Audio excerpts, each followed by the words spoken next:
Oh maman Dorino, oh ya ya. Bonjour tout le monde, moi c'est Nwambessia Kekweyap, je suis médiateur linguistique et culturel de formation, je suis aussi écrivain essayiste, disons je m'essaye tout doucement à l'écriture, je suis aussi présentateur d'émissions sur Vision Channel Africa, traducteur, interprète, donc je fais un peu de tout, chanteur, danseur. Aujourd'hui j'ai la joie de vous présenter, n'est-ce pas, je vous l'avais déjà annoncé, mon deuxième livre intitulé Mémoires pour agir. Alors, Mémoires pour agir, c'est ce livre qui m'a pris presque 10 ans pour écrire parce que je commence à écrire ce livre après l'obtention de la licence à l'université de Tchang au Cameroun quand j'étais enseignant d'italien. Et j'ai terminé de l'écrire quelques années après, mais il a dû le retravailler pour qu'il soit sorti aujourd'hui. La sortie officielle, bien entendu, c'était en avril 2018, c'est-à-dire avril de cette année. C'est quoi Mémoires pour agir? Mémoires pour agir est une nouvelle, c'est un ensemble de 7 histoires issues pour les unes de mon imagination et pour les autres des histoires qui ont réellement eu lieu, mais dont le souci d'écrivain a voulu que l'histoire soit modifiée un tout petit peu pour éviter des coïncidences et des désagréments avec les concernés. Pourquoi donc j'ai écrit cette histoire? C'est d'abord parce que après avoir observé la vie, comment les êtres humains vivent, je me suis rendu compte d'une chose, que la vie d'abord est un combat.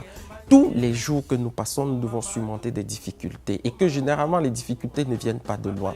Comme disait ma grand-mère, une épine ne peut pas te piquer si elle n'est pas en contact avec ton corps. Donc Mémoires pour agir, ce sont des histoires qui arrivent au commun des mortels, à vous et moi. Et donc, il est bien de savoir comment se préserver. Ce sont des faits réels qui arrivent dans la vie quotidienne des êtres humains. Et il est bien de savoir d'où peut venir le danger pour s'en préserver.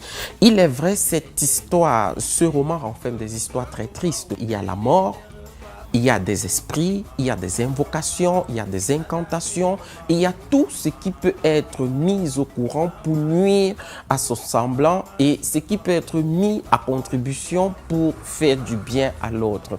Ce livre de cette histoire autoconclusive, n'est-ce pas, est écrit dans un langage simple et compréhensible. Pas de gros français, donc il est accessible à toute personne qui sache agencer les syllabes de l'alphabet. Alors, les 7 histoires, le premier déjà, c'est l'enfant prodige qui parle d'un jeune homme qui a perdu sa maman très tôt, qui a été maltraité par sa belle-mère et qui, malgré ses péripéties de la vie, réussit à s'en sortir dans la vie. Mais après, il doit rentrer, retrouver ceux qui l'ont maltraité pour leur enseigner un message, pour leur faire comprendre quelque chose. De quoi est-ce qu'il s'agit? C'est dans le livre. Embûche à Limbe, qui est la deuxième histoire, met en exergue un plan d'escroquerie pour s'y tirer de l'argent aux jeunes. Beaucoup de jeunes ont été victimes de cette escroquerie. Et alors, en lisant cette histoire, cela vous allume le cerveau pour éviter de tomber dans de tels pièges à l'avenir. Si cela ne vous était pas encore arrivé, déjà cette histoire vous permettra de l'éviter si jamais vous devriez être confronté à cela. La troisième histoire, qui est La trace du sang, explique ici l'importance du sang, c'est-à-dire la relation que les hommes entretiennent, les relations importantes qui existent entre les hommes à travers le sang, le lien de sang. Alors, je vous laisse découvrir, je ne voudrais pas vous la raconter. Le poids de la bourse, qui est la quatrième histoire, aussi parle de l'origine des richesses ou du bien-être de certaines personnes.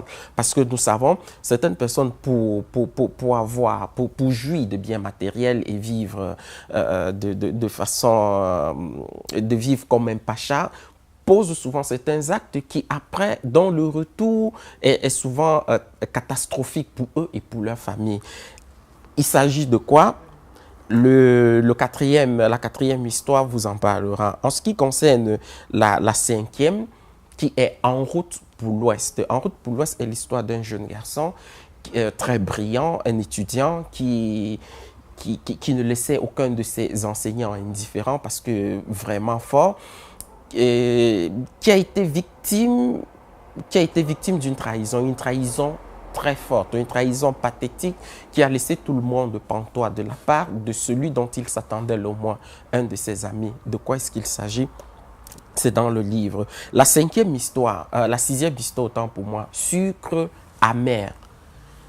Ça peut déjà vous dire quelque chose. Un sucre qui est amer.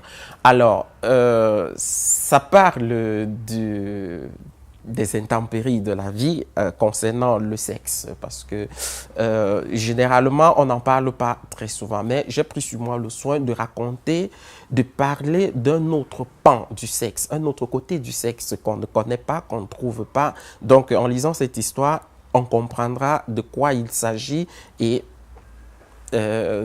comment ça fonctionne. Le titre de la septième histoire, c'est le trou. Et oui, vous avez bien entendu, le trou. De quel trou il s'agit?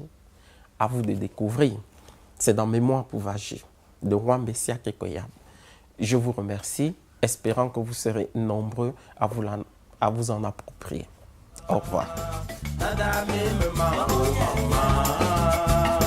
Maman, tu me mens, oh, maman, tu me mens.